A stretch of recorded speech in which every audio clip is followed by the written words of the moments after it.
আসসালামু আলাইকুম এভরিওয়ান। আজকে সন্ধ্যায় রান্না করেছিলাম সবজি দিয়ে মজাদার নুডলস। প্রথমে আমি ফুটন্ত গরম পানিতে নুডলস সিদ্ধ করে নিয়েছি। এই তো নুডলসগুলো উঠিয়ে নিব, একটা স্ট্রেনারে পানি ঝরতে রেখে দিব, ঠান্ডা পানি দিয়ে ধুয়ে নিব আগে। তারপরে একই পাত্রে অল্প পরিমাণে তেল দিব, কড়াইটা নাড়াচাড়া দিয়ে এখানে লবণ দিয়ে ফেটিয়ে রাখা 2টি ডিম দিয়ে দিব। ডিমগুলো আমি স্ক্রাম্বল করে নেব। এই তো স্ক্রাম্বল করে ফেলছি, আর একটু ভাজি করে উঠিয়ে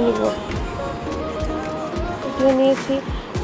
এই একই পাত্রে একটু পরিমাণ তেল দিয়ে নিব।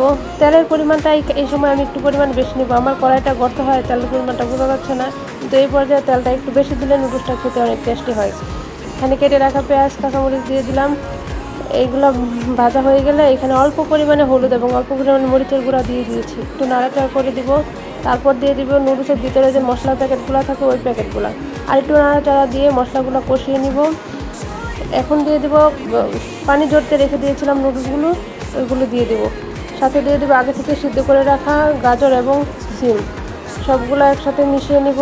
এই পর্যায়ে দিয়ে দিব স্ক্রাম্বল করে রাখা ডিমগুলো।